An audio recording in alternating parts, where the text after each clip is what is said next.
Hi, I'm Adam. And I'm Joe. And together we're the Maladjusted Misfits. And this is the one where we talk about friends. Joe, you didn't seem to care when I said the wrong name at the wedding. Well, you said my name, so I just shoved that other girl out of the way. Yeah.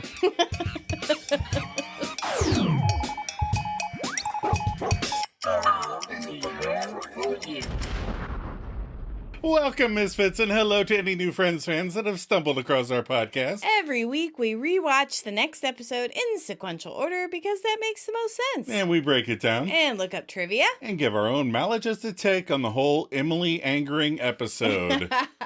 And we try and make each other laugh. And fingers crossed 22. That's right. That's Hello. right.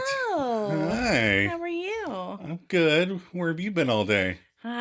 Work. And then I went and got my hair cut. Well, it looks fantastic. Did. Now you finally came home. Well, we could have recorded yesterday, but it was your birthday. It was my birthday. And you were being lazy and you didn't want to do anything. That's right.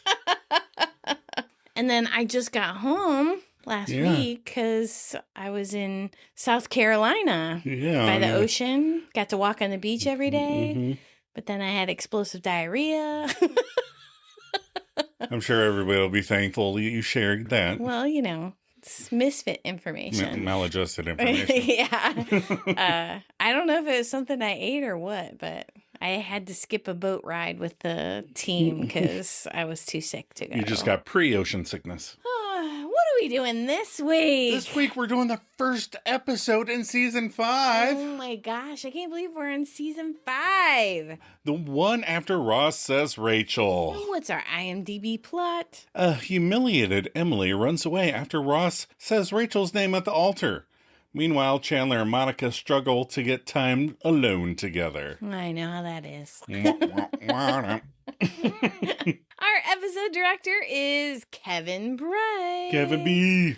Bright directed the immediate follow-up to the disastrous wedding. And he said that he feels audiences didn't think about the impact of what Ross did to Emily. Mm-hmm. He felt that she deserved better. Like, people hated on Emily. Right. But he goes, he's grateful to David Schwimmer for having the mishap because they were struggling for a way to write Helen Baxendale out of the episode after she announced that she was pregnant and didn't want to come to America. But they feel like Emily gets a lot of hate. Yeah, and she didn't really do anything. No. He goes, in future episodes when people are like, oh, she's being such a bitch and unreasonable, they're like, he said the wrong name. Well, yeah, I get to a little bit of that later, too. Yeah. But, I get that. Yeah.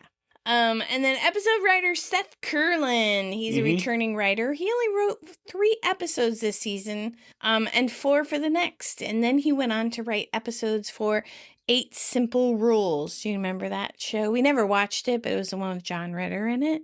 No. And Kaylee Cuoco. Is that how you say her name? Yeah. Okay. So it's called 8 Simple Rules for Dating My Daughter. Yeah, I never heard of it. Oh, okay. Not that I recall, anyway. When was our original air date? The original air date was September 24th, 1998. Ooh. We're getting closer to this century. The top 3 movies that week were, in the 3rd spot, Urban Legends, starring Jared Leto and Alicia Witt. It's a horror movie about, urban legends. I don't remember that. I'm sure we saw it, but I don't remember. Oh, yeah. I think we only went to see it, and I don't think we ever saw it since. Oh, really? Yeah, I don't remember it being bad, but it's just... Okay. And in the number 2 spot was Ronin, the Robert De Niro spy thriller that was only okay with a cool car chase. Yeah, it was all right. And in the number 1 spot, Rush Hour with Jackie Chan and Chris Tucker. We weren't a fan of the Rush Hours. Did we ever see Rush Hour? No, I don't think you liked Chris Tucker at the time. He kind of annoyed you, so. I don't. I don't think I was a big fan of Jackie Chan at the time either. Really? Yeah, I was into Kung Fu. I was never a kicky guy until a few years ago. Till John Wick came out. And then you're like, I'm all about the kicks. All about the kicks. Kid tested, mother proved. Are you ready for some trivia? I am ready. All right. Many fans and critics consider it one of the show's most famous and iconic moments, creating a compelling cliffhanger that kept audiences on the edge of their seats until the next season by having Ross say the wrong name. Right. Yeah, they just like talk about it. It's like phenomenal. 31.1 million viewers tuned in that night to see what was going to happen after Ross said Rachel's name at the altar. Yep. So the average viewership was about 24 million. So right. 31.1 million people. Yeah, they were like, oh, what's he going to say? This is the first time Phoebe uses her alias name, Regina Phalange. Yeah, when she's pretending to be someone else, she always uses that name. So, this episode features the first on-screen kiss between Monica and Chandler, because we technically didn't see them do it. Right. We see it later in a flashback. Right. But when they get home and they kiss, that's the first actual kiss we see. At the wedding dinner, Chandler says that he and Monica did it 7 times the night before. Wow. Remember? The night of 7 times. Yes. Later in the run of the series, we learn that they only had 1 condom. So what happened? Do you think they decided to use that condom 7 times? Or only once and were unprotected the other 6 times? Or he dug through Joey's luggage until he found more condoms? You know, if I answer this, I'm just going to have to bleep everything because you're not going to like it. So No. I know exactly where your mind is going because I've known you so long. So I'll just save everyone. Oh, no. So there's a funny cameo in this one. Mike Hannigan's parents, the boring friends, Tom and Sue from season 9, are at the wedding reception in London. Oh, nice. They're standing right by the buffet. Nice. So little extras got thrown in there. They don't have any lines in the dinner, do they? I don't think that they do. Okay. So, yeah, that's funny. I just thought it was funny they used them. They probably know Emily's parents or That's something. funny. So what are your episode reactions? Oh, what a way to start a new season. I mean, an awkward reception after an awkward wedding leading to a worse honeymoon. And I wouldn't have it any other way. A strong, fun start, unless you're Emily. Emily, you'll always have the Fledermaus.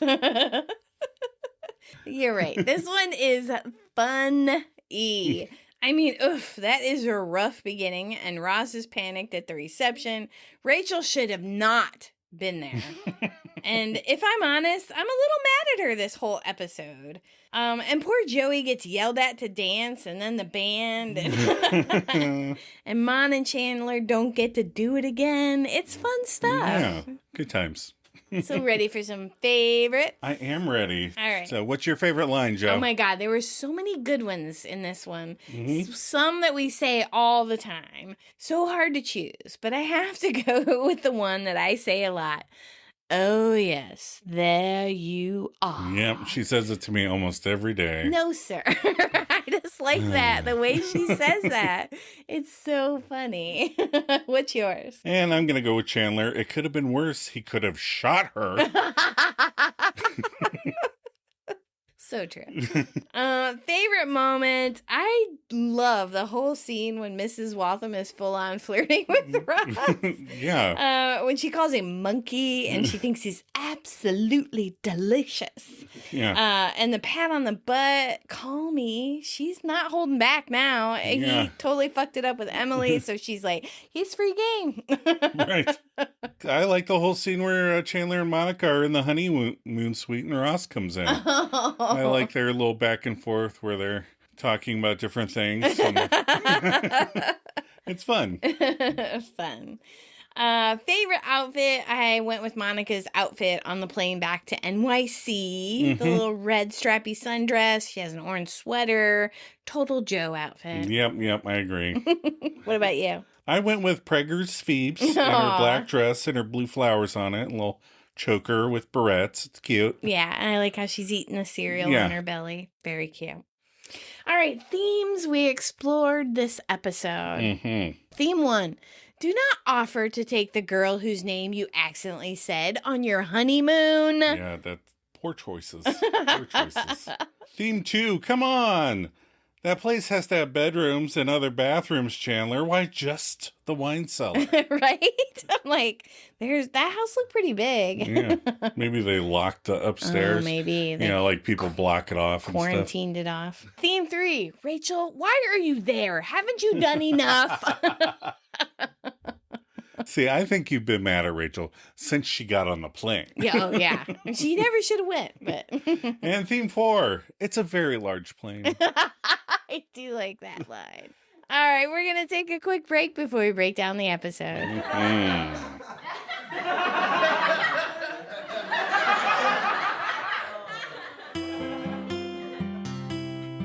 You really think this is okay? Well, Ross and Emily aren't going to use it. Oh, it's so average and kind of small. Oh, I don't know if I feel right about this. Oh, my.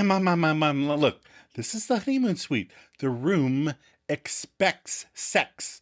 The room would be disappointed if it didn't get sex. All of the other honeymoon suites would think it was a loser. Okay. Emily! Nope, not under here. You didn't find her? No, I looked everywhere. I looked for her on a boat. I looked for her with a goat. I looked for her in the rain and in the dark and on a train and in a car and in a tree. I could not find Emily. I could not find her, you see. I looked for her on a box. I looked for her with a box. I looked and searched at her house. I even searched under a mouse. I looked for Emily here and there. I could not find her anywhere.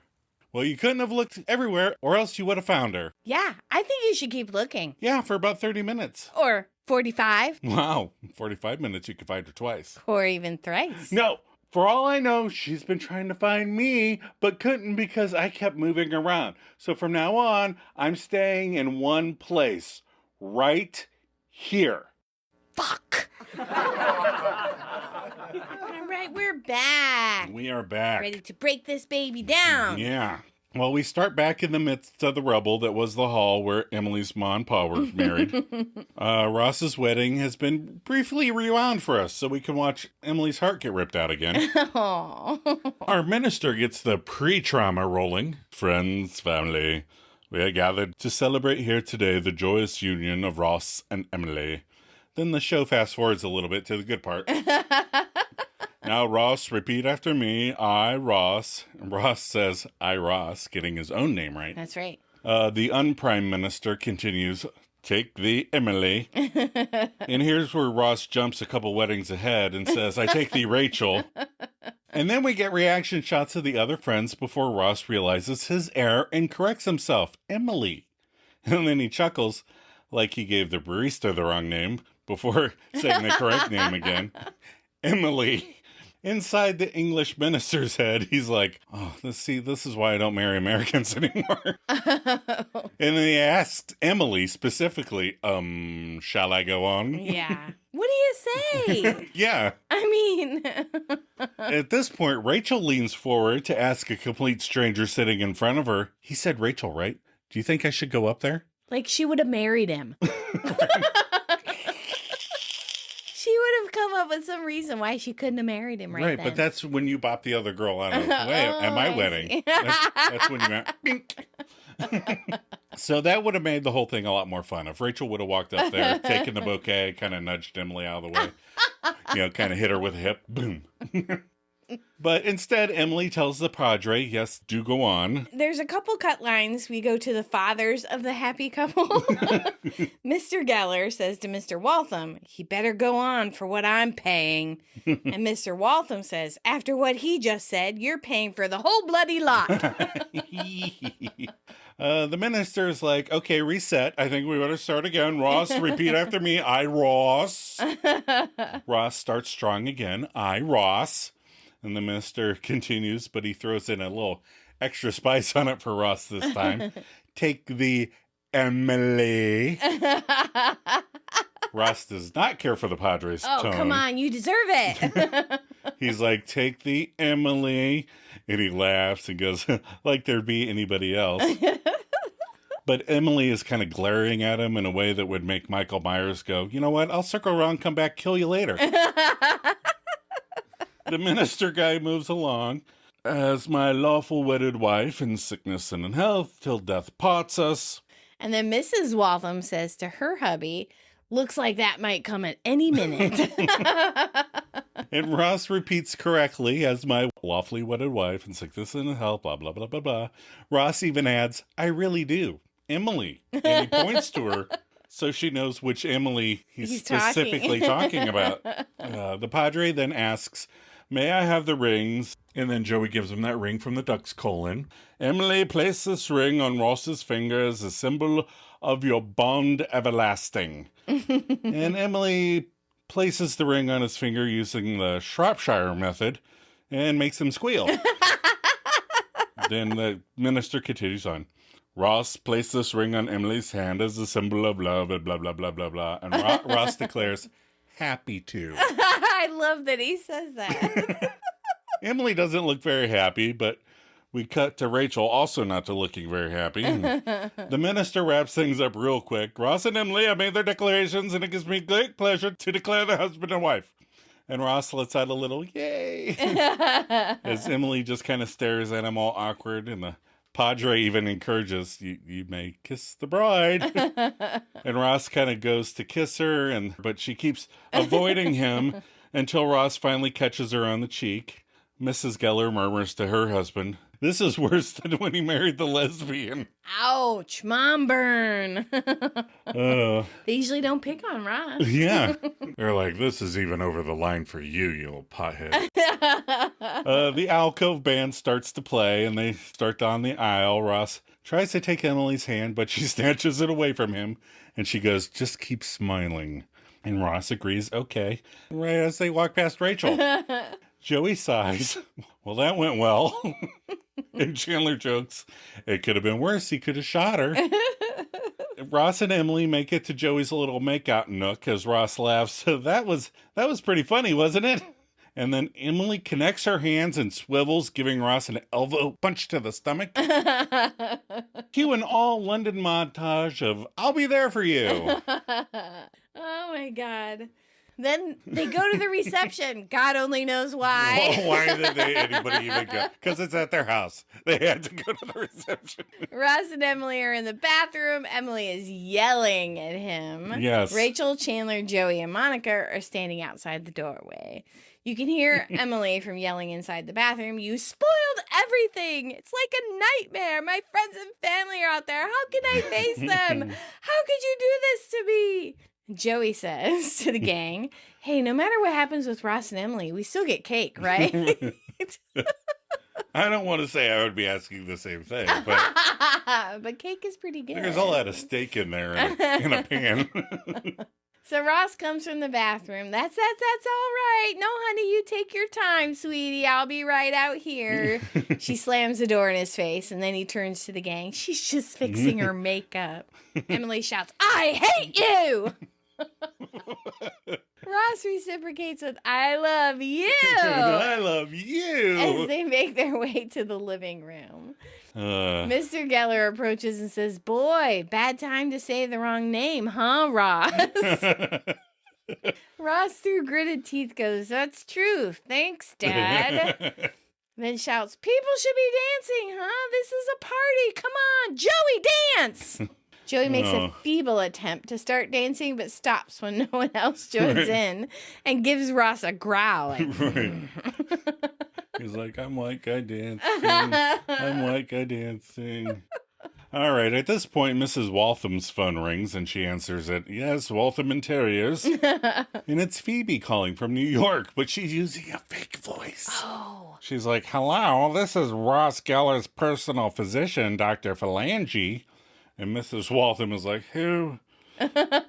And Phoebe goes on to say that Ross forgot to take his brain medicine. I love this explanation. She's been plotting, trying to think of something to say. Right. Like, why would Ross say the wrong name? In the brain of Ross, women's names are interchangeable through no fault of his own. Oh, please. And I like that Mrs. Waltham finally realized it. It's kind of sighs. And Yeah. she's like, oh, it's Phoebe. And Phoebe's like, no, not Phoebe. Oh, you know, you have it too. And I like how she gives a thumbs up to herself. Yeah. Like she's tying it up so nicely. This is all working. The lie is working. But Mrs. Waltham hangs up on her. Phoebe's like, hello. And then Phoebe has an added cut line where she asks, what kind of bitch hangs up on a doctor? I love that. It was so funny. We cut back to Chandler and Monica at the buffet table. Mm-hmm. They hate each other, and Chandler goes, oh, wow. I hope you didn't take this the wrong way, but I know we had plans to meet up tonight, and I'm just kind of worried about what it might do to our friendship. Monica goes, I know. How could we have let this happen? And Chandler goes, 7 times. Monica goes, ugh, well, you know, we were away. And Chandler goes, in a foreign romantic country. Yes. Monica goes, I blame London. Chandler goes, bad London. Takes a spoon and smacks the food. I like the little smack. It's funny. I'm going to spank this meat. That didn't sound right. No, it didn't. So Monica goes, so look, while we're still in London, I mean, we can keep doing it, right? Chandler goes, well, I don't see that we have a choice, but when we're back home, we don't do it. Right. Monica goes, only here. Chandler goes, you know, I saw a wine cellar downstairs. Monica goes, I'll meet you there in 2 minutes. He goes, okay. He throws his plate of food down and runs to the wine cellar. And Monica is about to follow him, but is intercepted by Rachel. I like that he just drops his plate on the buffet line. But Rachel corners Monica. Mon, honey, I got to ask you something. And then Monica impatiently asks, now? And Rachel starts in on more of her high school crap, but she's like kind of like a drug addict at this point. She's like, Ross said my name up there. I mean, come on, I can't pretend that didn't happen, can I? And here's where it occurred to me that I think it's in poor taste that Rachel even went to the reception. Yeah, absolutely. She should not have at gone. Emily's parents' house. Yes. And I like to think, what if the role was reversed? Right. How fucking pissed would Rachel have been if he'd said, I take the Emily? Right. And she would have been like, what's that bitch doing in my house? Right. I know it's Friends, so they like to keep things flowing along. They have them It's already funny. already have them back home by the end of the episode. Yes. But it would have been funny if Emily would have had a couple friends as a barrier instead of just her annoying parents. If she would have had a couple girlfriends. Right. Blocking Ross from going in the bathroom. But again, that's me rewriting it from 25 years later. It's definitely funnier this way. Yes. I like it. It moves along. I mean, I'm not going to lie. Anyway, okay, so Monica's still trying to get to Chandler and says, oh, I don't know. But Rachel begs, Monica, what should I do? But Monica's just kind of prepping for Chandler. She's talking to Rachel between breath sprays. She could really give a shit. She's like, do the right thing. And Rachel's like, what? I've already established I don't know the difference between right and wrong. And Monica throws a bunch of cliches at her bud. Toe the line, thread the needle, think outside the box. And Monica tries to leave again, but Rachel follows her and actually grabs her by the arm. And she is super selfish in this scenario. Yeah. But Rachel continues, I think I'm going to talk to Ross about what he thinks it meant. Now Monica grabs Rachel. Wait, Rachel, no, he's married. Married. Tied the knot, off the market. If you don't realize that, I can't help you. And she should have added, plus Emily looked a little late for her wedding. Oh. Like she was carrying a gift basket. Like my brother might have snuck one past the goalie, if you know what I mean. But Rachel brushes her off. Okay, you're right. You're right. You can't help me. Then we cut to Mr. and Mrs. Geller. Mrs. Geller goes, Jack, is it all our fault? Were we bad parents? Mr. Waltham's walking by and goes, yes. Mr. Geller goes, oh yeah? Well, who serves steak when there's no place to sit? I mean, how are you supposed to eat this? And that's when Joey shows up. Hey, what's up? And he has solved the problem of eating the steak by holding it in his hands and just biting off of it. Just biting off the... Then Joey actually has a couple cut lines with Judy Geller. I'll be Joey. Joe, you be Judy. Okay. He motions to himself and Mrs. Geller going, you and me, next dance? Sorry, dear. I only dance when I'm drunk. Want me to get you something? And then we have some cut lines as Rachel walks by. Mrs. Waltham. Adam, you be Rachel and I'll be Mrs. Waltham. Oh, okay. Sweetheart, sweetheart. Yes? We were wondering who this Rachel is. Can you point her out to me? Oh, you know what? Rachel just left. Oh, never mind. Who are you? Barbara. Red Barbara? Yeah. I think it's funny that Mrs. Waltham was like, where the fuck is this Rachel person? Right. So we cut back to Monica and Chandler. Monica is running up to him, and Monica goes, where were you? You were supposed to meet me in the wine cellar. Chandler goes, forget it. That's off. Monica goes, why? Mr. Waltham goes, the next tour of the wine cellar will be in 2 minutes. He's gone. It didn't take long. No. He's a little guy, though. So Joey walks up to them. Joey, what are you doing? You promised Phoebe you wouldn't eat meat until she has the babies. Joey goes, well, I figured we're in another country, so it doesn't count. Monica goes, that's true. Chandler goes, the man's got a point. Yep. Can't argue with that logic. Then we cut back over to Ross and Rachel. So Ross kind of comes out, and Rachel's like, oh, hi. And Ross returns the hi. And Rachel's like, sorry things aren't working out so well. Oh, Jesus. That's her intro. Not my fault at all. Ross goes, oh, no, it could be better, but it's going to be okay, right? And Rachel's like, oh, yeah, I mean, of course, she's going to get over this. I mean, so you said my name. You just said it because you saw me there. If you would have seen a circus freak, you'd have said, I take these circus freak. And her mouth continues, you know, it didn't mean anything. It's just a mistake. It didn't mean anything, right? But our eyes are saying, please let it have meant something. Oh, my gosh. But Ross can't read eye stuff, so he's like, no, of course it didn't mean anything. It's like a pro-cons list. I mean, I can understand why Emily might think it might mean something, you know, because it was you. And Rachel's like, right? And Ross is like, but it absolutely didn't. And then Ross yells at the bathroom door, it didn't! It didn't! And judging by Rachel's face, that would have been the second broken heart in about the last 8 minutes for Ross. Then Joey walks up. Ross, hey, the band's outside ready for your first dance with Emily, so... And I like the band just went, hey, you. Yeah. Do you know the groom? Go tell the bride and groom we're ready for him. And Ross is panicking, so that means he's in full douche mode. So he reacts to Joey with, oh, the band's ready? What we got to do what the band says? I don't care about the stupid band. This was almost my favorite line. Joey just stares at him and goes, spit on me, man. You are not Gary Oldman, okay? And Ross says, look, I'm sorry. And Joey empathizes. Emily's kind of taking a long time, huh? And Rachel then laughs. You know, when I locked myself in the bathroom at my wedding, it was because I was trying to pop that window out of the frame. All these people suck at weddings. They're not very good at doing weddings. No. But Ross responds to Rachel with, oh, right. And Rachel nods, you know, kind of get out of here, you know. And the three start laughing and then quickly stop and realize that it was the duck that swallowed the ring. I mean, that Emily probably snuck out the window. And then Ross runs over and bangs on the door. Emily, I'm coming in. And Ross opens the door to reveal that the window is gone. And more importantly, so is Emily. Rachel comments, well, look at that. Same thing. Then we cut back to the London Marriott. Monica and Chandler are walking towards her room. Chandler says, listen, if in the middle of everything I scream the word, yippee, just ignore me.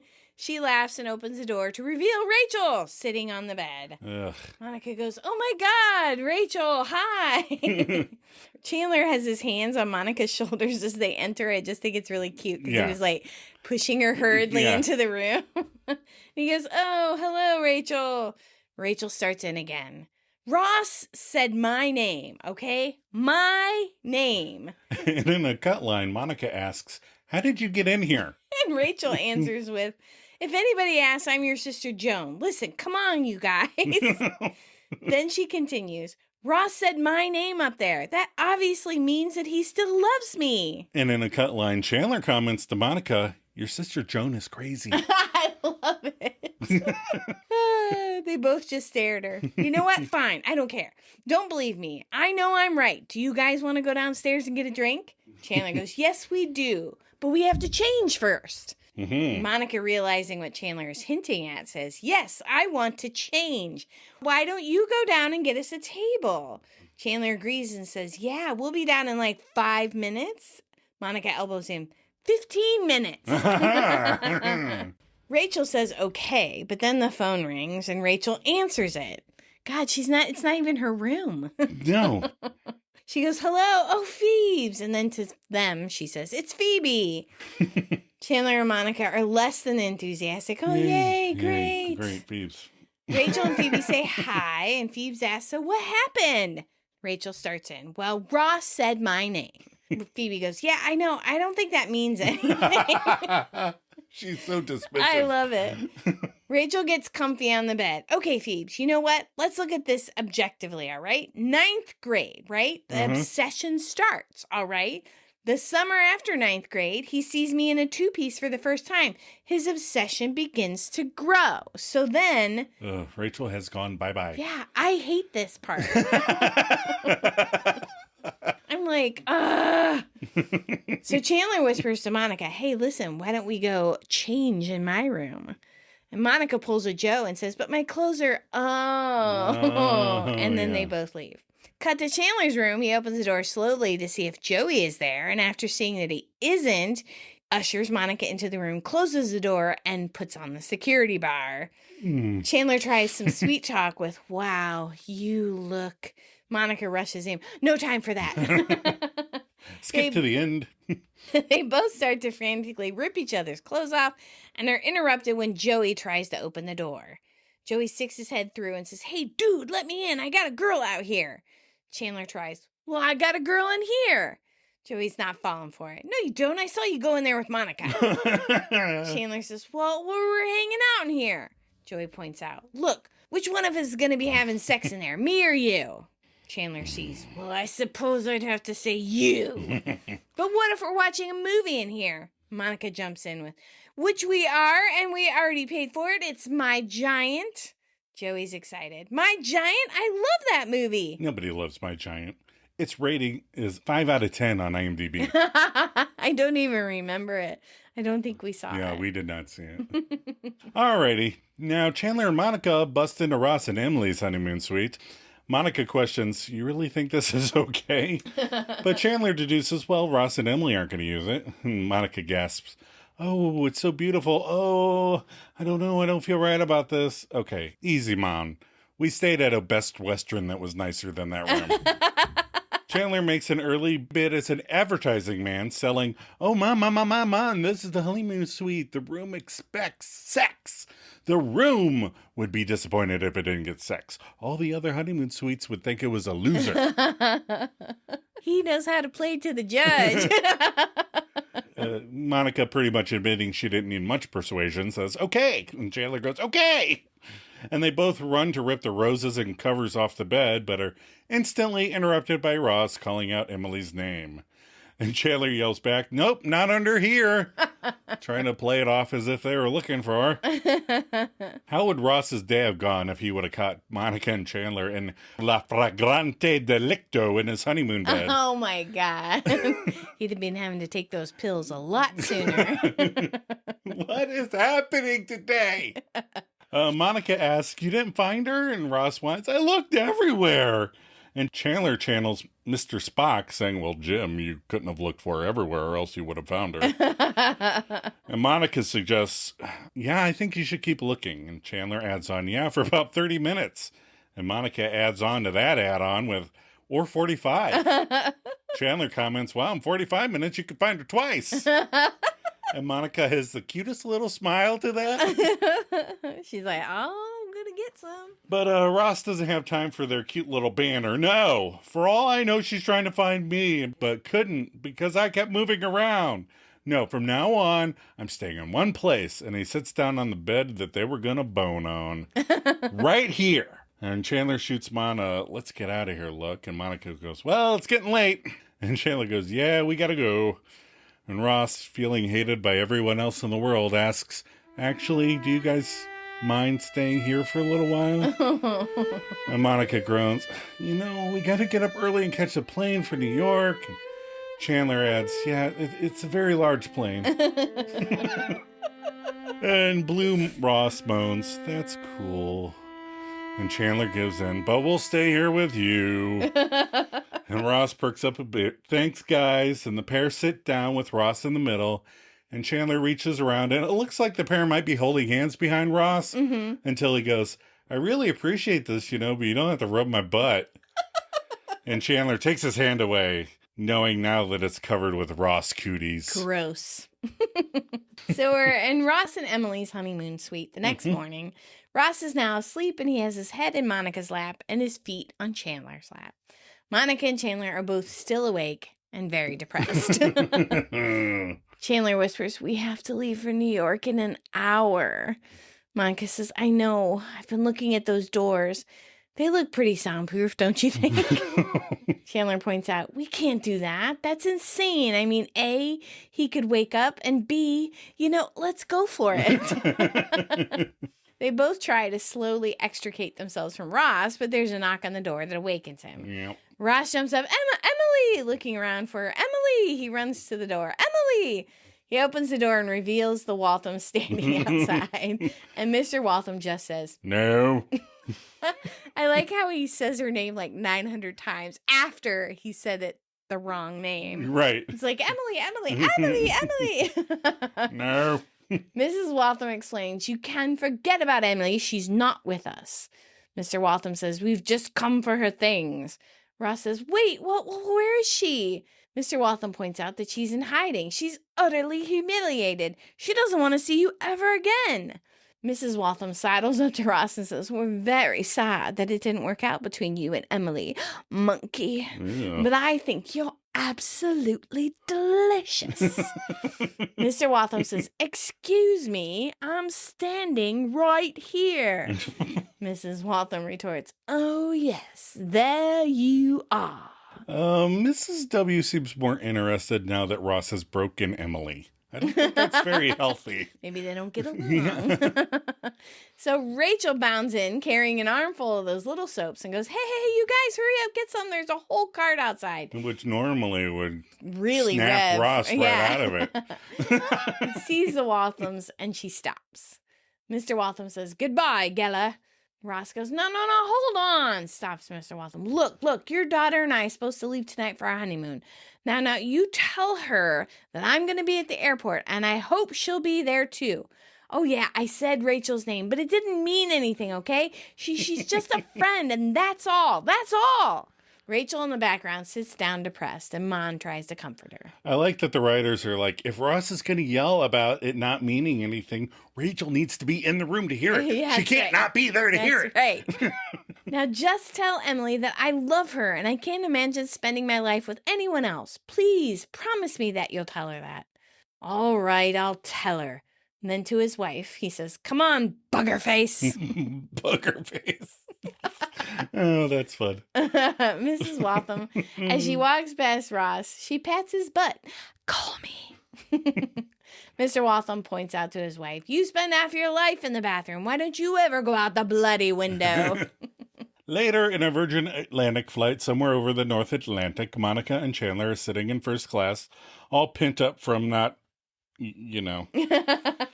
The man sitting behind Chandler is staring right into the camera during their whole little first interaction. No, sir. You could just see his eyes over Chandler's seat. He's looking right at the camera. Monica suggests, maybe it's best that we never got to do it again. And Chandler agrees. Yeah, it's kind of like that one night special. And he pauses for a beat, then says, technically we are still over international waters. And Monica smiles and is like, I'm going to go to the bathroom. Maybe I'll see you there in a bit. And Chandler agrees with a, okay. And Monica gets up and heads for the bathroom, and Chandler turns to watch her go. I mean, right? And then he's startled to find Joey sitting in Monica's seat. And Joey asks, can I ask you something? And Chandler goes, no. But Joey dives right in anyway. Felicity and I, we were watching My Giant, and I was thinking, I'm never going to be as good an actor as that giant. Do you think I'm just wasting my life with this acting thing? And Chandler quickly answers, no. And Joey whines, I mean, that giant is like 5 years younger than me. You think I'll ever get there? And Chandler quickly answers, yes, with a little hand wave. And Joey nods, thanks, man. And then Chandler starts to get up out of his seat, and it's like, okay, man. But Joey pulls him back with a, what about how much taller he is than me? And then we have a cute little time jump, and Chandler is finishing up his third tiny little bottle of booze while Joey keeps yammering away. Joey continues, I mean, there's no way I can make myself taller now, and who knows what science will come up with in the future. But Chandler, what if I die an unsuccessful, regular-sized man? Regular-sized Rudy. An irritable Monica returns, giving Chandler a WTF look. And Joey comments, hey, Monica, why have you been in the bathroom for like half an hour? And Monica throws out her catchphrase, I know! And Chandler motions to Joey, and right as Joey says, had the beef tips, huh? Oh, gross. Did you have any beef tips? No beef tips. So we're back at Monica and Rachel's. Phoebe is eating Fruit Loops from a bowl. She is balanced on her stomach as Joey, Chandler, and Monica return. Phoebe shouts, hey! As they all greet her with haze, and they all hug. And Phoebe rounds on Joey, you ate meat! Oh. Joey's shocked. Then shouts at Chandler and Monica, you had sex! And they're both shocked. Yeah. Chandler says, no, we didn't. Phoebe scoffs, I know you didn't. I was talking about Monica. Monica says, Phoebe, I did not have sex. Phoebe sighs, this pregnancy is throwing me all off. And then there's a cut line, and making me fat. Joey says, all right, I'm going to go say hi to the chick and the duck. And Phoebe goes, oh, me too. Joey goes, why would you need to say hi to them? You've been feeding them for 4 days. Phoebe goes, oh, right. Maybe I'll just go home. Oh, shit. She grabs her bag and leaves. And Joey moves a little quicker to his apartment, leaving Monica and Chandler alone. Aww. Monica turns to Chandler. Well, we certainly are alone. Chandler goes, yep. Good thing we have that not in New York rule. Oh, yeah. Monica goes, right.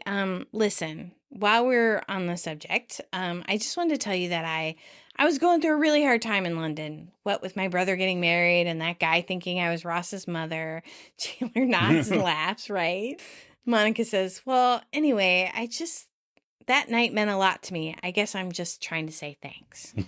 Chandler says, oh, that night meant a lot to me too. And it wasn't because I was in a bad place or anything. It meant a lot to me because you're really hot. Is that okay? True story. Monica laughs. That's okay. Chandler fishes. And I'm cute too. Monica goes, and you're cute too. He goes, thank you. And they hug. All right, I got to go unpack. Monica says, okay. They high five and Chandler says bye. After he closes the door, Monica starts to follow him, but then thinks better of it and stops. Chandler comes back in and says, I'm still on London time. Does that count? Yes. Monica goes, oh, that counts. Chandler says, oh, good. And they start smooching it up real nice. Yep, they did some good smooching in there. Then we return to the airport in London, Heathrow, I guess. And Ross is waiting for Emily to show up for their honeymoon. And guess who he sees? Rachel, isn't that kick you in the crotch, spit on your neck fantastic? Ross spots her and calls out, Rach! Really? Okay, what the fuck, Ross? Really, Ross? Emily could show up at any second. Why are you even... Never mind. Rachel turns around with a hi, and Ross is like, what are you doing here at the airport in London when you live in NYC? And Rachel explains the obvious, well, I've been on standby for a flight home for hours. And Ross is like, oh. And Rachel guesses, oh, no sign of Emily, huh? And Ross sits all sad, not yet. But if you want to hang out real quick, I bet she'd be more than happy to catch up with you real quick, Rach. But seriously, Rachel asks, so, what time are you supposed to leave? This is the last call for Flight 1066 to Athens. The last call. And Ross admits, pretty soon, I guess. And Rachel goes, yeah, I'm sorry. And sitting there at the gate, waiting to take his honeymoon, talking to Rachel, Ross confides, I don't understand. I mean, how can she do this? You know, what am I, like a complete idiot for thinking that she'd actually show up to find us here talking about her? Rachel explains, no, you're not an idiot, Ross. You're a guy very much in love. And Ross says, same difference, which would be a funny joke at some other point in space and time. All passengers for Flight 1066 to Athens should now be on board. I get it! So I guess the other call was just the next to last call. Yeah, they have to give him one more final chance. So Ross calls the time of death for his honeymoon. Well, that's it. Rachel suggests, no, you know what? I think you should go. And Ross goes, what? And Rachel continues, yeah, I do. I think you should go by yourself. Get some distance. Clear your head. I think it'd be really good. It's what I should have done instead of coming to London. Yep. But Ross, I don't know. And Rachel urges him, oh, come on, Ross. I think it would be really good for you. And Ross admits, yeah, I could do that. And then he gets mad at Emily because, when you think about it, this is really all her fault. I can't believe her. I'm going to go. And Rachel convinced him and they hug. And Rachel tells him, all right, I'll see you back home if I ever get a flight out of here. Wink, wink. And Ross starts, but then stops. Yeah, well, nah. And Rachel pushes, what? Wait, what? And then Ross asks, why don't you come? I mean, I have 2 tickets. Why not? Come on my honeymoon. That'll save my marriage. And Rachel hesitates. Well, I don't know, Ross. Really? No, she goes, really? I don't know. I'm not sure. Really? It's like, what are you doing? And Ross explains, it'll be great. You can lay on the beach and I can cry over my failed marriage. You see how I make the jokes? And Rachel's like, uh-huh. And she laughs and is sad and feels sorry for him and she loves him. And Ross tries to convince her with, no, really, I mean, God, I could use a friend. Echoing off the walls. Friend. So Rachel starts to bend. Oh, wow. Okay, maybe. Yes, I can do that. And they're both like, okay, cool. Radical. Come on. They head to the plane. And Ross hands a ticket to the gate agent. And then it's like, oh, I forgot my jacket. And he tells Rachel to tell them to wait. And she continues on. And as Ross grabs his jacket, he sees that not only has Emily arrived, but she has seen Rachel, take her place on their honeymoon. And Ross mutters, Emily? But Emily can't believe what she just saw. And now Ross can see what she just saw. And Ross murmurs, no. And Emily makes a run for it, and Ross chases her. No, Emily, no! That'd be funny if they got on the plane and was like, oh, Emily's here, you can go now. Rachel, you need to... That would have really made her happy, huh? And then they kicked me off the plane. It also would have been funny if she would have got to her seat and Hugh Laurie would have been sitting there. How's the wedding? So in the tag, Flight 1066 to Athens, Rachel is ordering a drink for Ross and herself. Rachel goes, yes, I will have a glass of the Merlot. And the air hostess says, okay. And Rachel goes, and pointing to Ross's seat, and he will have a white wine spritzer. Spritzer. Sorry, which is funny because it's a very girly drink, a white wine spritzer. I just know it from The Simpsons. So there's a cut line from the air hostess who goes, okay, good, thank you. I'll be back shortly, all right? Rachel says, all right. She goes, woo, looks out the window. Hey, look at that. The airport's moving. And realizes that's not how it works. Hey, are we moving? Are we moving? Why are we moving? And then there's cut line. They said they were going to wait, yells after the air hostess. Miss? Yeah, does the captain know that we're moving? Oh my, Ross, you better be under the wheels of this thing. Oh. And that's the end of the episode. That is the end. Cut and print. We're going to take another quick break. We'll be right back.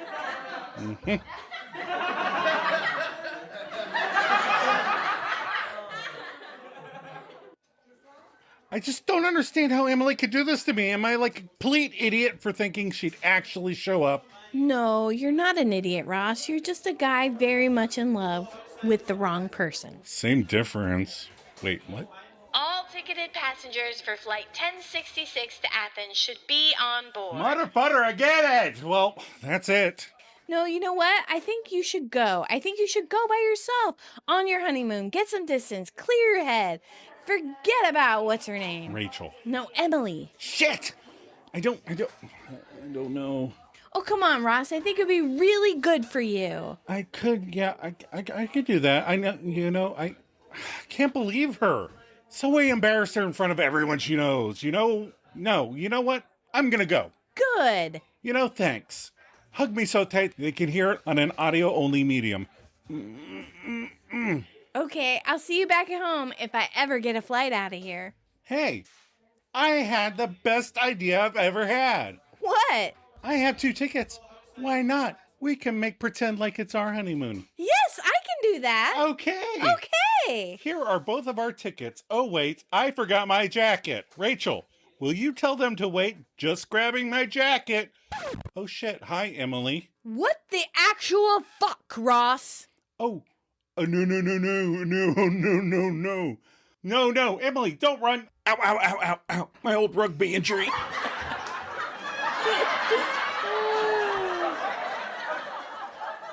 All right, we're back.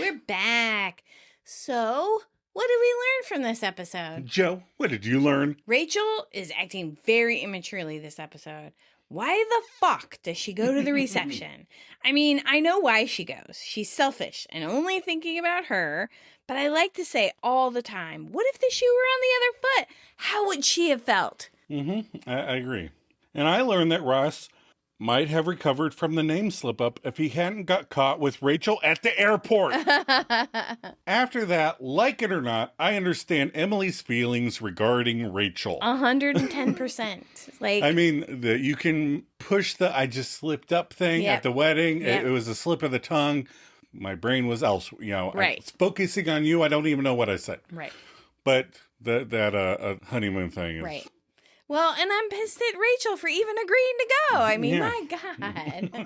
All right, what are your final thoughts? So, I felt guilty having never seen My Giant because Billy Crystal had the idea for writing the movie after meeting Andre the Giant on The Princess Bride. Aww. So, I watched the trailer. Oh, yeah? And I'm still not going to watch My Giant. Oh, this is good fun start to season 5. I like that Joey doesn't even question why Chandler doesn't come to the apartment with him. He probably saw the farm birds and crashed. I mean, we did. Well, we ordered food and then we slept for about 9 hours. Yeah. But he doesn't even think about it. No. All right. What is our sweater vest tracker? Well, new season. We had to erase the other huge total of... Let me see, was it 2? It was 2. So we're back to 0 because he didn't wear any sweater vests today. No sweater vests. All right. And we don't have any Magnadoodle tracker because we didn't get to go to the guy's apartment in this episode. No, we did not. So what is our IMDb rating? The rating is 8.8 out of 10 stars with 6,200 ratings. All right. So, Joe didn't get any. We don't have any fan responses. No this fan week. responses this week. So, she found an IMDb review. Yep. And we decided from now on, if we read an IMDb review, I will read it. Okay. So you will find it, and this is the first time that I'm reading it. Yes. Okay. It's quite funny. All right. So the title of this is, Yeah, I think my interest is almost up here. And this was posted on July 2nd, 2024. Okay. Everything was good up until now, but putting Monica and Chandler together must be the worst decision ever. Blasphemy. I mean, we saw Monica date an old guy and a millionaire, and she wasn't even attracted to. Her dating life had so much more potential to explore. I know why they ultimately end up together. I just don't think it was a good way to go. At least not this soon. I thought the show was called Friends. Sheesh. Who's next? Joey and Phoebe? What's left fun anymore if the friend group only screws each other? Ew, that's a crude way of saying it. It's bad enough I never saw it for Rachel and Ross. Rachel is like a total smoke show. And instead of going out with another smoke show, she just pathetically pines over Ross of all people. Now Monica and Chandler, well, I guess the group dating each other saves money and all the guest stars they'd have to get. And seeing what the main 6 got paid, I could easily understand why they chose to keep it in the family. God. And you fuckers make too much money. Take that. All this wouldn't be so bad, but on top of everything, the episode just didn't have any laughs. Granted, I'm usually stoned high when I watch. You're not stoned low? Right. I'm usually stoned high when I watch. And when I write.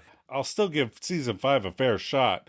I'm afraid the good old days might well be behind. But I do hope I'm wrong. Wow. That was really fun. Thanks, Netflix and Kill. Isn't that a cute handle? They do not share a lot of your same sentiments. No.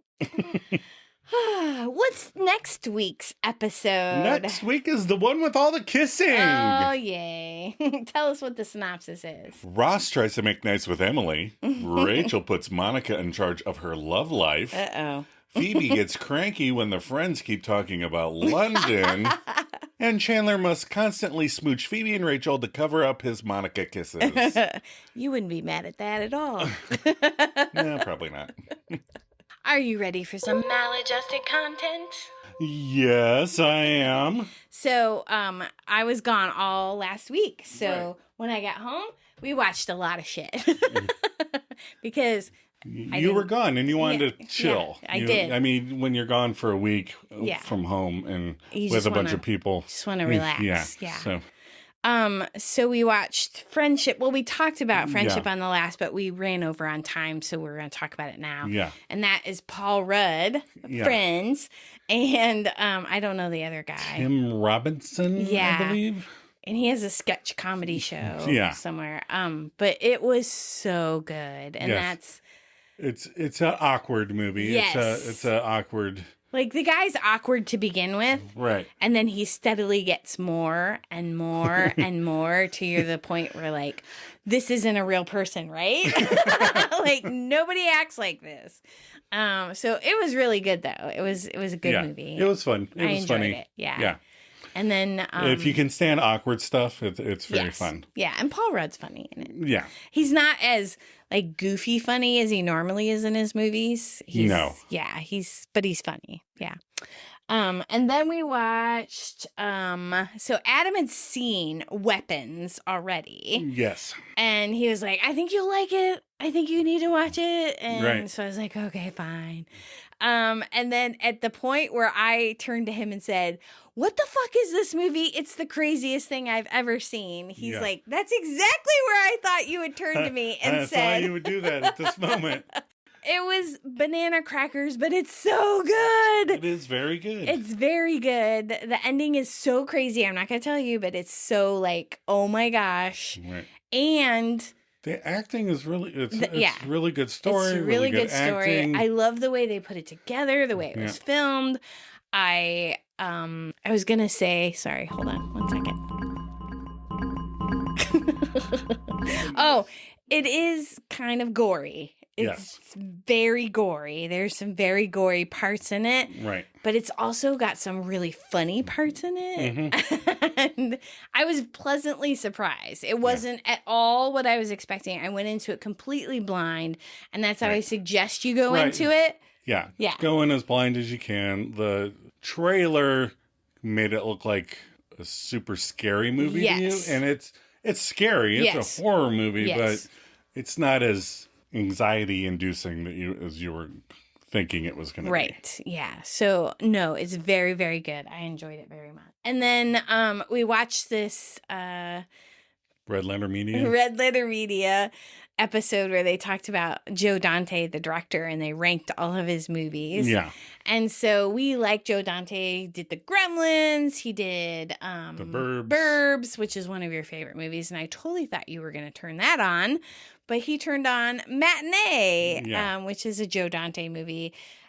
John Goodman's in it. And it's really good. It's really funny. It takes place in the 50s. Yeah. During when the Cuban Missile Crisis. The duck and cover time period. So it makes fun of that a lot. But it was really good. It's a cute movie. If you haven't seen it, it's fun. Yeah, it's a little more subdued. It's not as Like the energy level is way down. It's very calm, calm movie matinee. Yeah, it's cute. So yeah, we had a lot of movies, and then we have one more episode of the Fall of the House of Usher. Yeah. And so it's really good so far, and I have no idea how they're going to top all the previous episodes and wrap this all up. Also gory. Yes, very gory. All right, you ready to let these people go? Yep. All right, let's wrap this up. Yep. We are so glad you stumbled across our podcast. If you're enjoying it, please share it with other friends, fans. Or maybe rate it or leave a review. And if you want to contribute your thoughts or reactions to the podcast, send us your musings and we'll share them on that episode.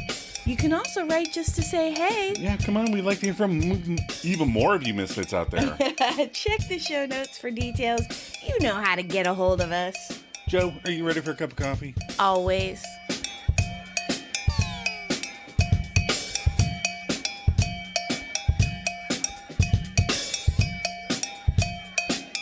You spit on me, man.